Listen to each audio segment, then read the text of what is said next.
When Ken Hildebrand is thrown from his quad bike in the remote Canadian wilderness, he's pinned to the frozen ground beneath half a ton of metal. I almost threw up just from the pain.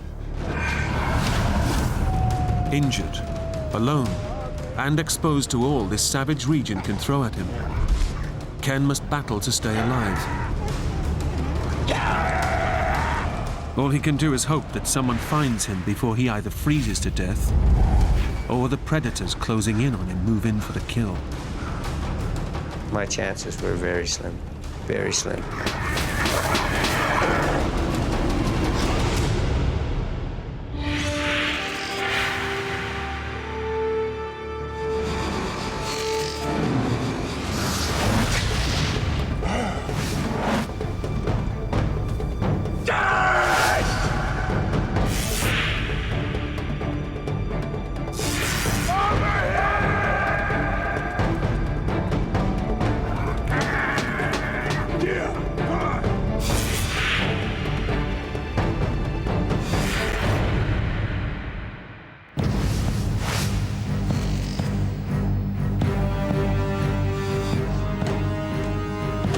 Ken Hildebrand is packing for a solo trip into the Canadian Rockies in the depths of winter, and he knows it pays to leave nothing to chance.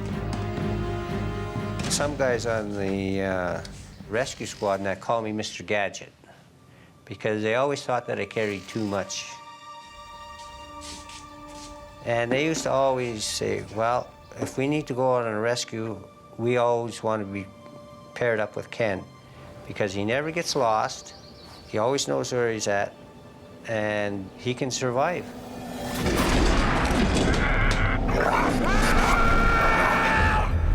Yeah, no, I'm going up to Bob Creek to collect some traps. But, you know, I should be back in time, give or take an hour or 3. The survival expert regularly heads into the mountains alone and makes no firm plans about his return with his family and friends. Well, listen, if I don't show, we'll do it when Lil's back, okay?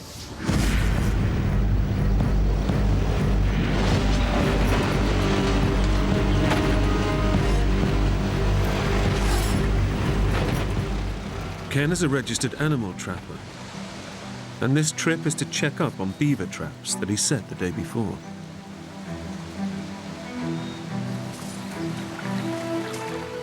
We trap to keep a good, healthy population of animals. And beavers are a rodent. The goal is to try and keep beavers from overpopulating. Ken loves the great outdoors, and nothing stops him from enjoying this vast wilderness, not even his disabled leg. I had polio. I had over 20 operations when I was a child.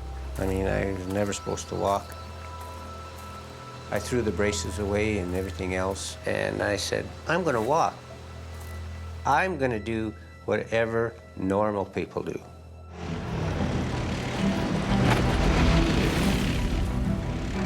Getting around this remote region is a real challenge, and Ken's trusty steed is his 4-wheel quad bike. The terrain is very rugged. The country is very mountainous. The hills are very, very steep. And there are a lot of places on my trap line that people, even that are good quarters, they wouldn't even tackle. Today's ride is even more dangerous. Ken's bike is carrying a lot of extra weight. My quad, without any fuel in it, and that weighs 600 pounds. The Beaver's 35 and 50 pounds a piece. Then the 3 gallons of gas, yeah, pretty close to 1,000 pounds. A small pickup truck would probably weigh that. The temperature drops below 0, and the wind picks up. So Ken calls it a day.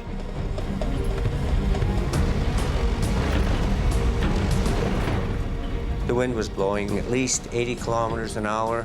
It was stuff blowing in my face as I was trying to drive. It was blowing up small rocks. All of a sudden, I felt this sharp pain in the eye, and I blinked, and I felt like a piece of grass in my eye, and the second I let go of my handlebars, I grabbed a hold of this piece of grass.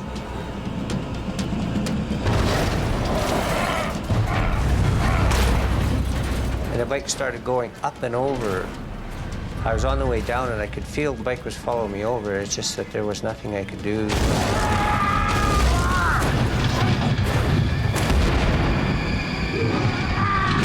It felt to me like I was fast enough that I was getting out of the way, but then, wham, it was so fast.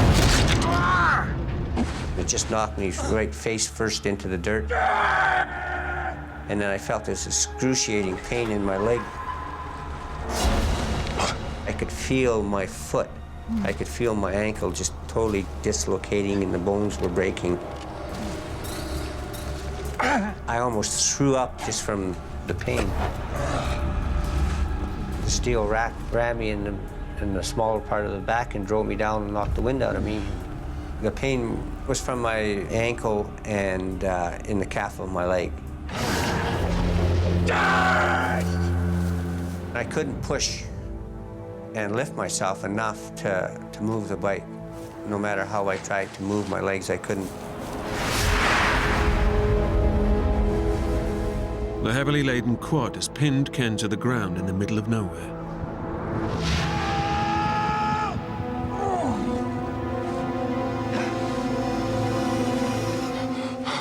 As a paramedic with the local rescue unit, Ken's first instinct is to try to assess the severity of his injuries. I took my pulse. My pulse was at 160. It was bounding. I could feel, so my blood pressure must have been up high because I could really feel my pulse. My skin was pale. If I pinched it, it was slow to come back to normal. It took 5 seconds for my color to go back in my finger, so I knew that I was in shock. Pain and the anxiety was causing me to make my heart rate go up. So I knew I had to slow myself down so that I could rationalize, I could think properly. Ken learned how to deal with pain as a child, fighting polio. I kind of mentally block it out. It's amazing how much pain I can actually block out. Ken cannot reach his legs, which took the full impact of the crash, and he can only imagine the kind of damage that's been done.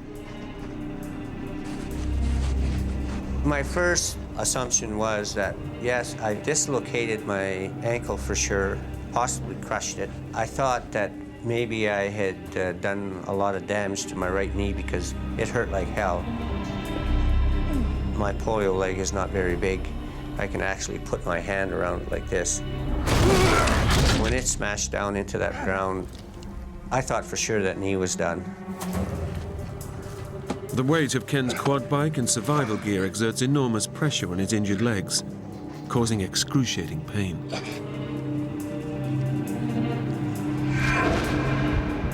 It crushes his good right leg against his weaker polio leg, cutting off the circulation from his calf to his foot. Ken knows that to avoid permanent damage, he needs to act fast. My first reaction was, I need to get out from underneath the quad, even if I've broken my leg. So I looked around and tried to see if there's any sticks or anything I could grab. All of Ken's gear is still strapped to the quad.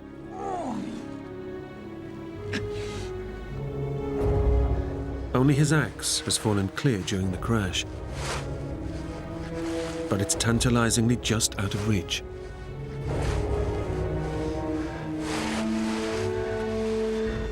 Ken's survival instinct kicks in. I always carry this fire starter around my neck and a compass on a string.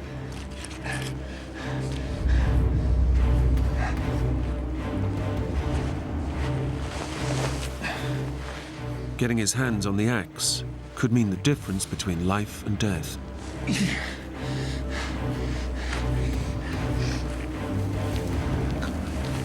To Ken, the axe is his only means of escape.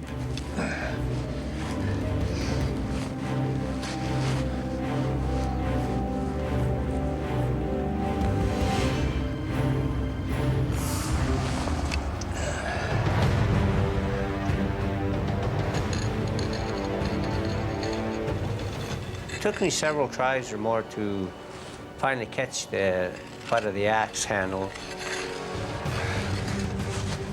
I thought right away, well, maybe I can use my axe as a leverage to push the quad off of me.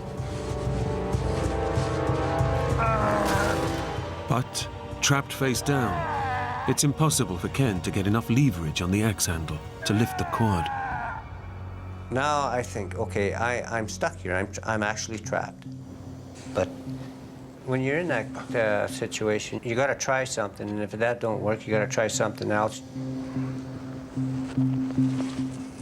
I was thinking, well, if I can reduce the weight on the quad, maybe I'll have a better chance of getting out from underneath it.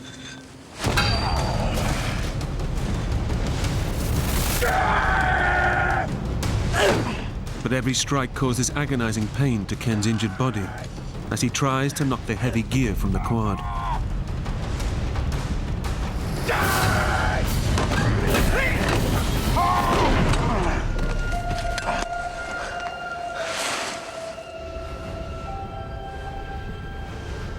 And then I thought, if I can perhaps maybe pile the beaver up, stick the axe in there on the corner of the rack. With the beavers under his arms, Ken's hoping the extra height will make a difference.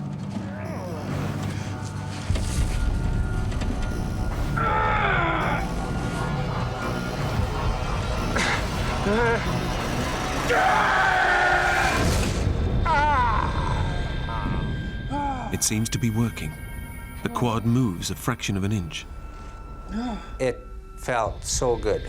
I mean, it still hurt like hell, and it felt like the bones were broken, but at least that steady, constant pressure was relieved.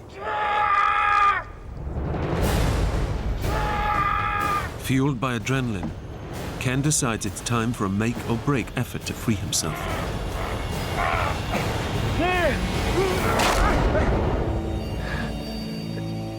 I've just broken my best chance of getting out of here, so what am I going to do now?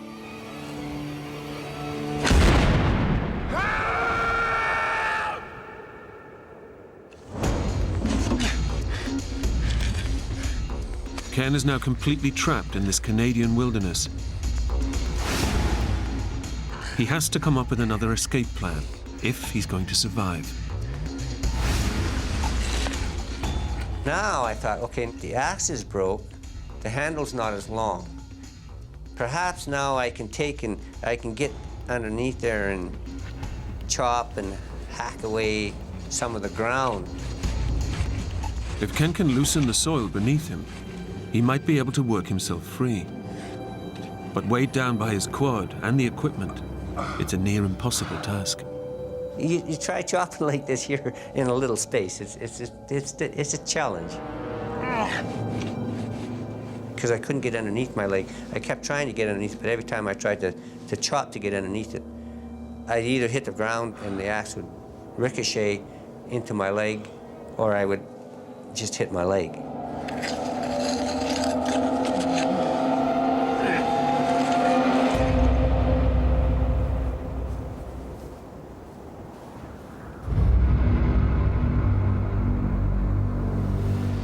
Despite the pain, Ken simply refuses to surrender and accept his fate.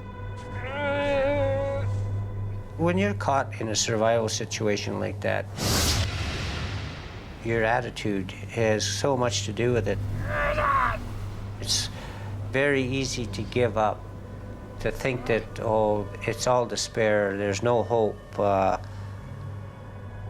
As long as you don't let those things get in your way and you stop and rationalize, it's surprising how many little things that you can do.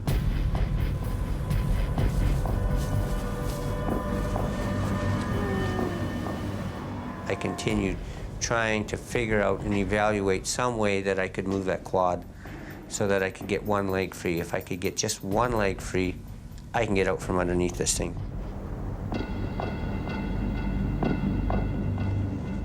Despite his ingenuity and effort, Ken begins to realize he may have to spend the night alone in the freezing Alberta mountains.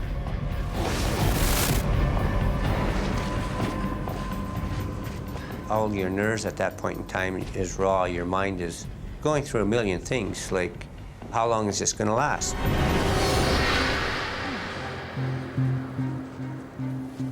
I tried every which way possible and thought of what if I could do this, or if I could get that, or... After 5 hours, I had exhausted all my options.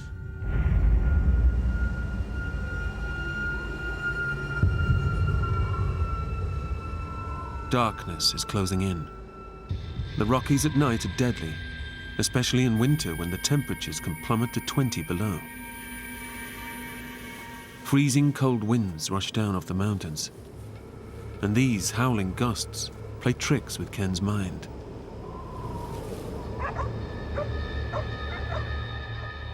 I'd hear something and I'd stop.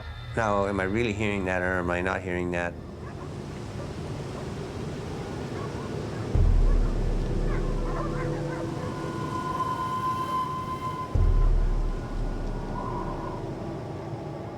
In fact, I was. Incredibly, Ken has crashed his quad just half a mile away from a farmer's house. If somebody would just hear his cries, his ordeal would be over.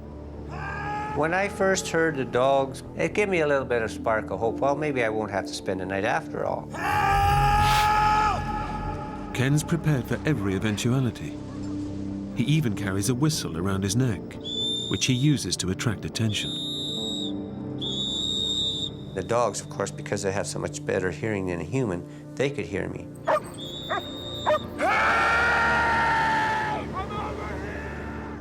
But his distress calls are drowned out by the high winds and go unheard by human ear.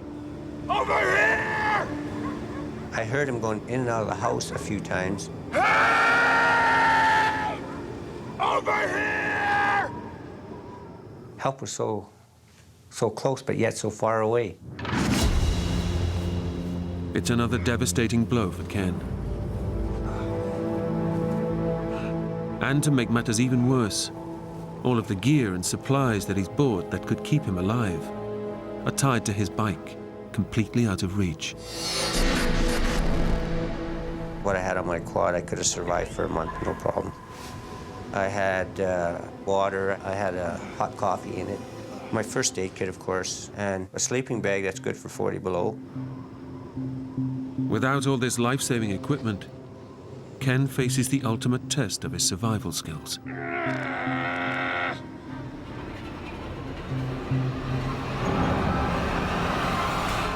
The temperature is already 11 below, and with the wind chill, it feels even colder.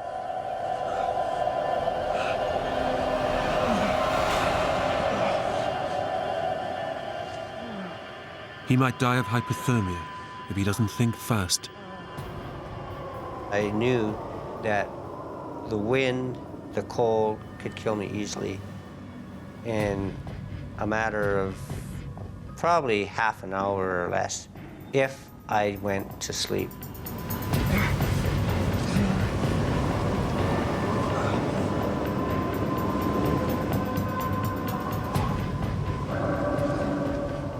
The freezing conditions take their toll.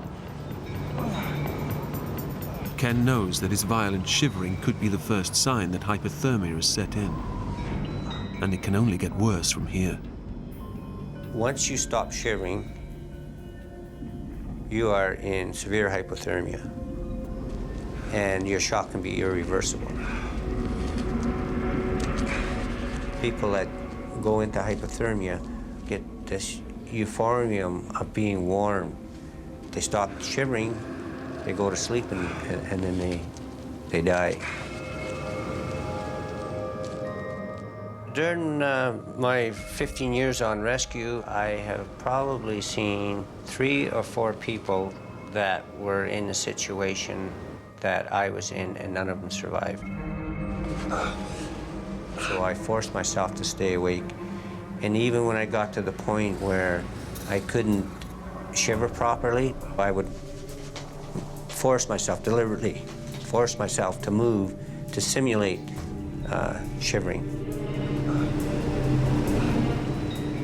I knew I needed to keep my body heat from going into the ground. If Ken skins one of the dead beavers, he might be able to slide its fur underneath his body for insulation. But there's a danger the smell might also attract predators. And with his axe broken, he's powerless to fight them off.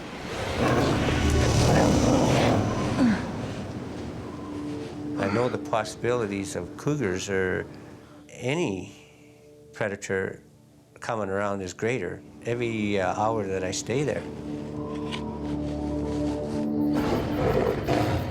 Had I been attacked by a cougar, my chances would have been 0. Ken knows without skinning the animal, he will die. There's little chance of rescue soon. His family aren't expecting him home for days, and even his dinner plans were tentative. But listen, if I don't show, we'll come when Lil's back.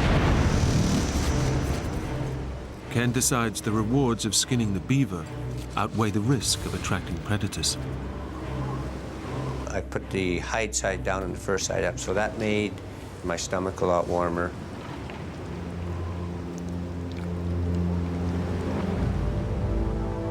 The temperatures continue to drop, and it's another 8 hours until sunrise. The beaver's pelt gives him some temporary relief, but at a cost. The smell of fresh carcass could be carried for miles around, with predators soon picking up on the scent. Ken's greatest concern is dehydration. It's been 12 hours since his accident, and he hasn't been able to drink any fluid. I had already been sweating for quite a bit because of the pain. Number 2, the exertion I was using trying to move this quad.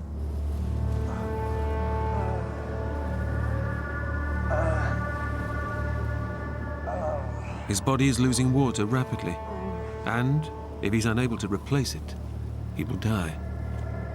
Part of the problem with hypothermia is your fluid levels.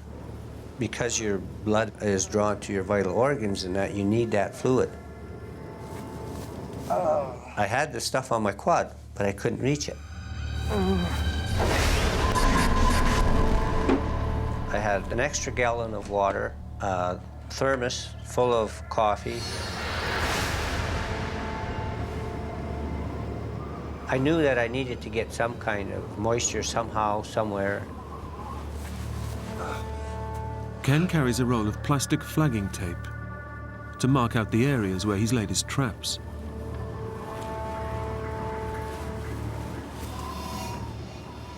Now he has an idea that he can use it to save his life.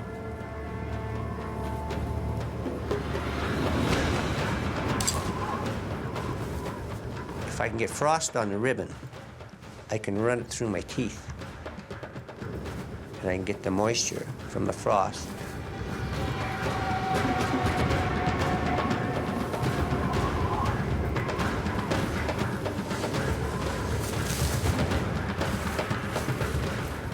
I don't know how much moisture I got from it, but it was enough to keep the inside of my mouth a little bit moist at times.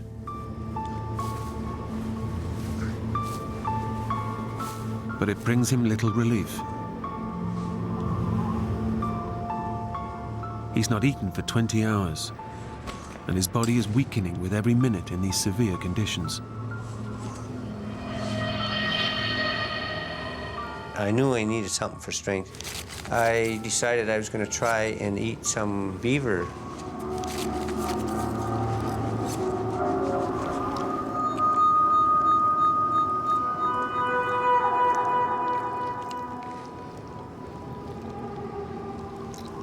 It was like meat that's crystallized, partly frozen. So that probably in itself probably helped me to kind of gnaw it and get it down. But it wasn't the pleasantest thing that I've eaten.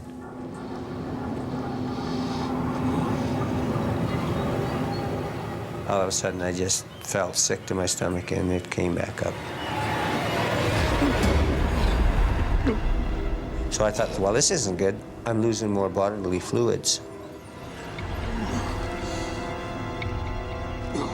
Every decision Ken makes now could mean the difference between life and death.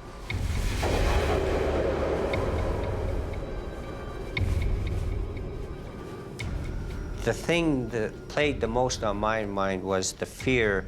I didn't want somebody in my family to have the anguish of finding me and, you know, partially ate by an animal or something. You know, who knows what can happen once you pass away.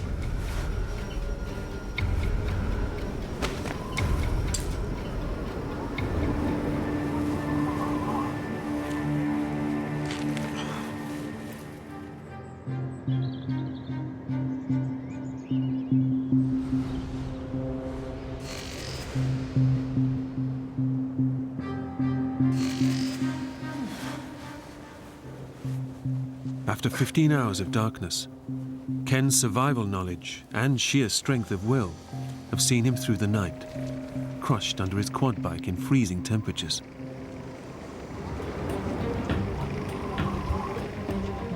Suddenly, the early morning silence is broken by a welcome sound.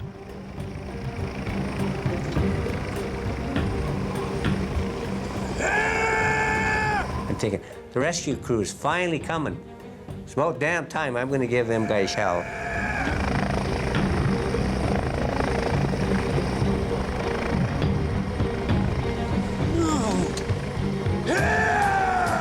And it flew off in the distance.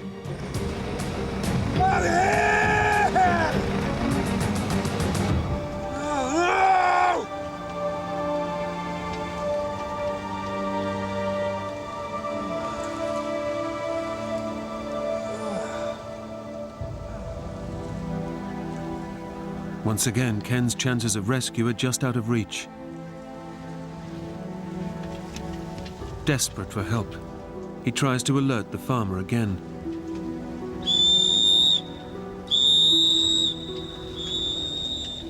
The farmhouse is only half a mile away, but Ken's desperate cries go unheard.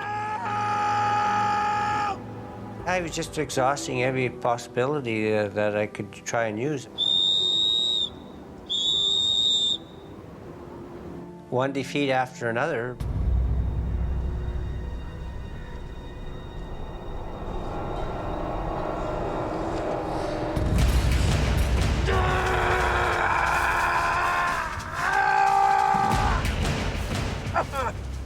At that point in day 2, I wasn't really sure how long I'd be able to survive.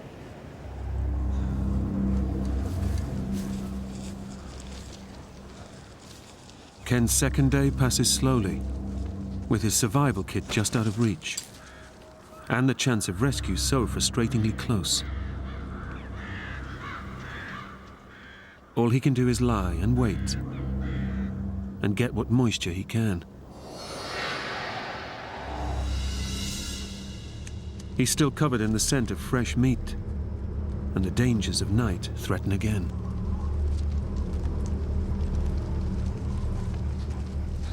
I thought that I heard something move. And I seen a couple of coyotes off on the right. Ken's biggest fear has been realized. The scent of the skinned beaver has attracted some unwelcome visitors.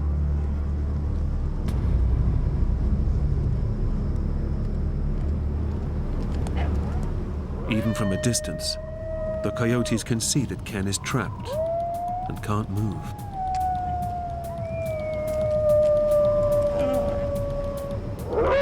Coyotes can be unpredictable. It's not the first time that they have attacked humans. When I heard coyotes messing around, I thought there was a possibility that they might get more aggressive. My soul, my Savior, God to thee, how great thou art.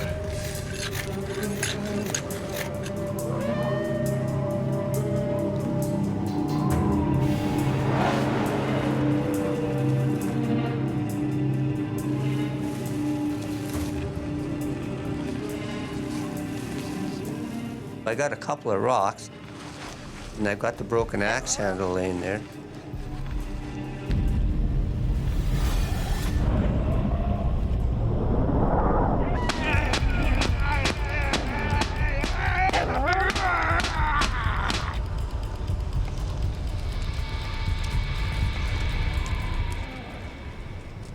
I thought, how long that would last, who knows? Ken has already been trapped for over 30 hours. His survival training has kept him alive, but the paramedic realizes that parts of his body are already dying. The constant pressure of the quad's wheel and the swelling in his right leg is causing serious nerve and tissue damage. Ken knows that even if he is found now, his good leg might not survive. During the night, it got to a point where it was like your foot goes to sleep and you get all those needles and pins going through it. I figured, well, my foot is beyond saving now, for sure. The hopelessness of his situation starts to take its toll. We just finished celebrating my granddaughter's birthday. I was thinking about that quite a bit because my daughter had videoed me dancing with my grandkids.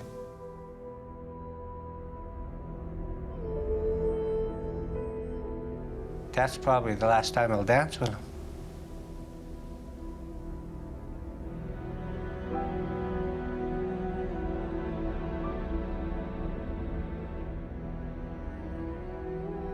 I'll be missing out.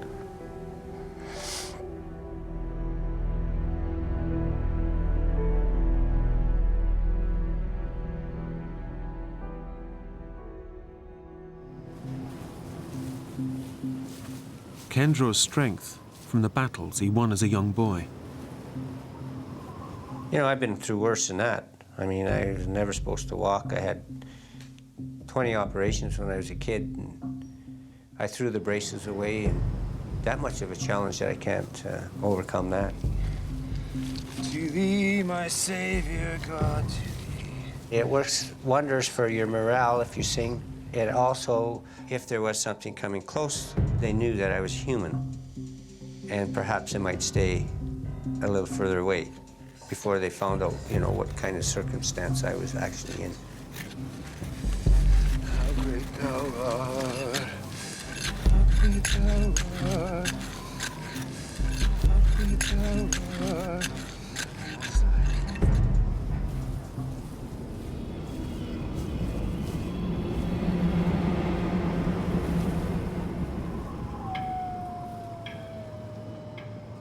Just before daylight, they came back. The Coyotes have returned, and this time they changed their tactics, closing in on Ken from behind. Unable to see them, Ken can only imagine their next attack. You can hear them scratching, and you can, quick pitter-patters of feet. And then you hear a little yap. And then you can hear some more feet, so you don't know whether they're 200 yards away or whether they're right behind you. They were definitely excited, and they were getting each other excited. As the Coyotes move in for the kill, they discover one of the dead beavers that fell off the quad during the crash. It sounded just like they were fighting over it. They sounded like they were a lot closer.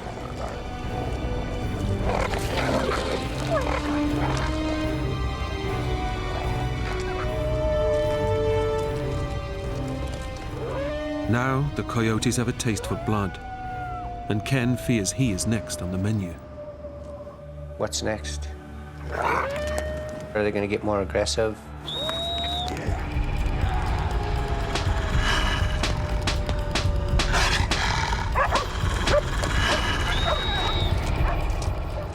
The frenzy of noise seems to attract the attention of the dogs in the nearby farmhouse.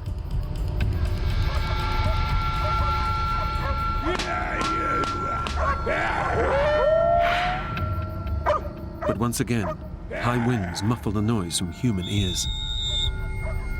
Perhaps if he would have let one of his dogs go, maybe they would have come to me.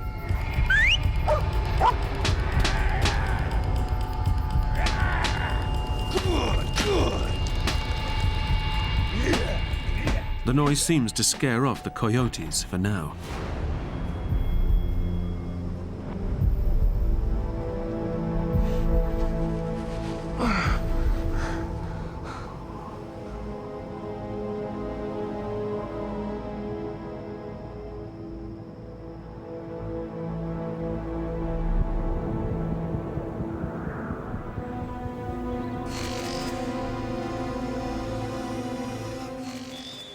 As day breaks, Ken has been trapped for nearly 40 hours. The chance of rescue remains so close, yet so far away. Every time that I could hear the sound of the dogs barking, or I could hear the farmer opening a door, and I would blow the whistle, nothing would happen. It was very frustrating, damn frustrating to, what's going on? Why cannot something come my way for a change? Why can't my luck change? I'm the type of guy that, you know, like, I've always been very independent, and this is the first time I found myself in a situation where I couldn't rely on myself to get myself out of it. Ken's friends and family still have no idea he's missing, and no rescue operation has been launched. You know, I was down, definitely I was down. As a paramedic, Ken knows his body is rapidly deteriorating. I knew that shock was probably getting worse. My core body temperature was definitely dropping. My fuel intake was 0. It was more concentrated on trying not to fade off and go to sleep. I knew that if I was going to survive at all, I had to stay awake.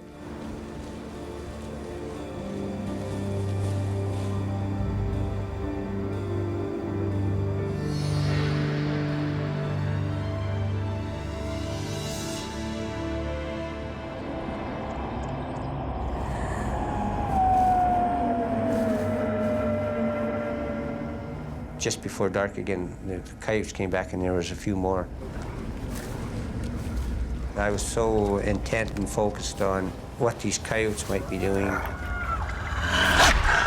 One can only imagine and think because you can't see them, right? It's Ken's third night trapped under the quad, exposed, dehydrated, and close to death. And this time, the coyotes have returned to hunt as a pack.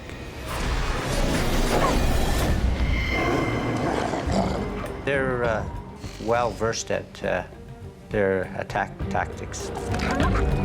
They would have tried definitely for my face or my throat because that was the most exposed. If you're swinging one way, they would try to grab you from the back. This pack have already tasted fresh meat, and they're craving for more. If I couldn't scare them off with the whistle and hollering, my chances were very slim. Very slim.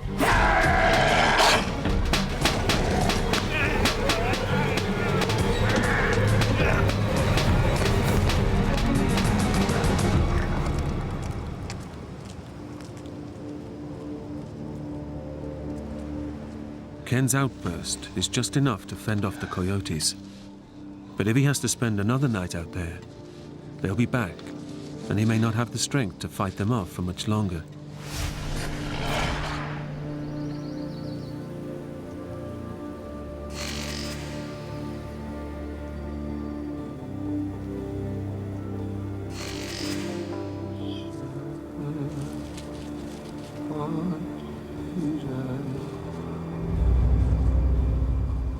For the full 4 days, I never slept. I consciously made sure that I kept myself awake because I know from experience the wind, the cold could kill me easily. My body was telling me it was a downward slide. My mental alertness wasn't there. My coordination wasn't as good as it could have been. So I knew all those things were telling me that my body is shutting down more all the time. For sure.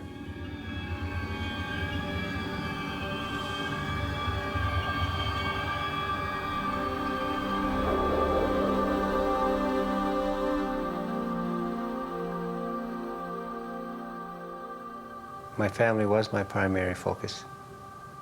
I can deal with whatever comes along. It's how can they deal with it? You know, how will it affect them? I thought that if I didn't make it, maybe while I still got my faculties together and I'm still able to write a message. I should write a message to them,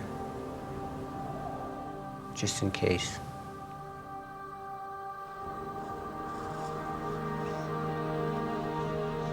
Well, I told them I was sorry.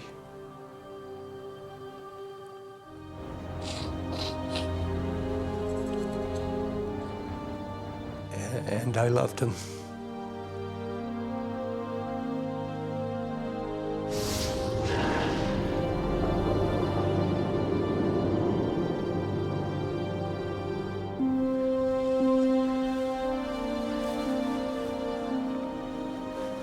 I took my glasses off and I laid them in front of me, and I thought that, well, maybe, you know, just maybe I could get a little bit of rest. Finally, I actually closed my eyes.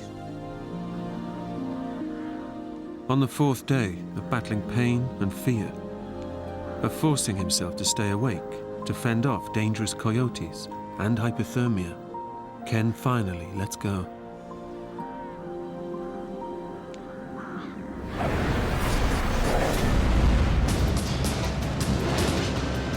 That morning was a nice day for a walk, and I decided to take my dog to a particular area to visit friends. And looking at the beautiful hills and the mountains in the background, I changed my plans, went to another area, and found an area I'd never been before. Why did I change my mind? I have no idea. Let's go. Search and rescue expert Roy Davidson seems to be being led by fate to a certain point in the mountains. I had no intention of being in that area whatsoever. I changed my plans 5 times to end up where I was. When I got down into the bottom of the valley, that's where I changed my mind again. Let's go. Come on. Come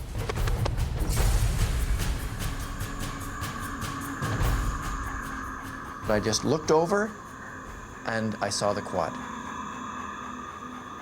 And it looked like somebody underneath it. Let's go. Come on. I'm on search and rescue, and about a year earlier, we'd had a search. We'd been looking for a missing hunter on a quad. We found this fellow, and he was underneath the quad, and he was dead. Oscar. Oscar. Oscar. Oscar. It was exactly the same scene. I figured there was probably somebody pinned under there that was probably dead. I'd heard something, and is my mind playing tricks on me, or is this real? Are you all right? Did I go to sleep? Am I dreaming, or?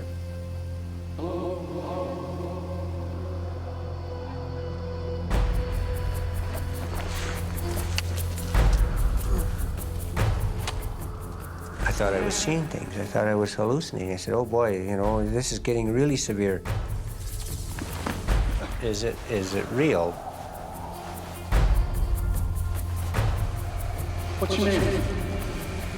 Ken Hildebrand. I felt blessed. I felt lucky to be alive. I don't have to say goodbye to my family. The relief of like when they lifted the quad off of me, it was fantastic. You know, I just can't describe how great it felt, but it was short-lived. Come on. I tried to move my legs, and then I realized that I couldn't move my legs.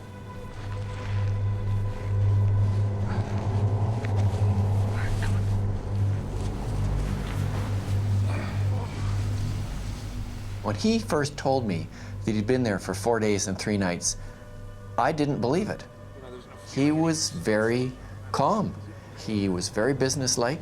He knew what he had to do. He thought his legs, or at least one leg, was broken. What were you doing out here? That was probably a place where the quad wheel was sitting on his leg and the flesh was frozen. I'm just gonna put this on. You've done that before. I knew that for 2 days I didn't go to the bathroom anymore. I knew that, you know, I could have liver damage, I could have kidney damage. I think the reason that Ken survived is he's tough. He's one tough dude.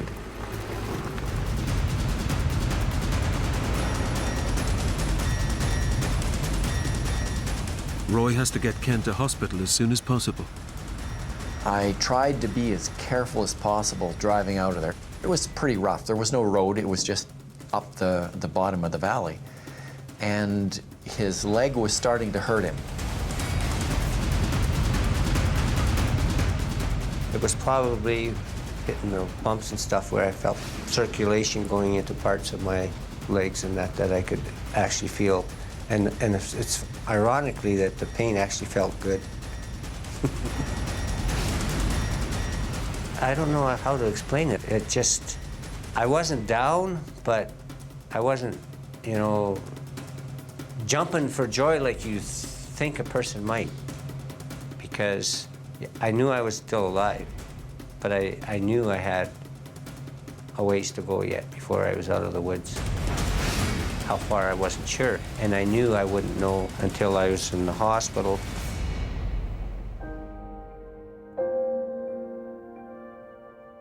Surgeons fought to save Ken's right leg, but eventually they had to amputate, leaving him with a prosthetic limb and his weaker polio leg. But with the same determination that he had as a child, Ken is walking again. I had no doubt in my mind that I wasn't going to walk again. I'm going to walk. It's not just you that has to survive, it's your whole family that has to deal with the issues that come up, and if you love each other, you'll make it through it.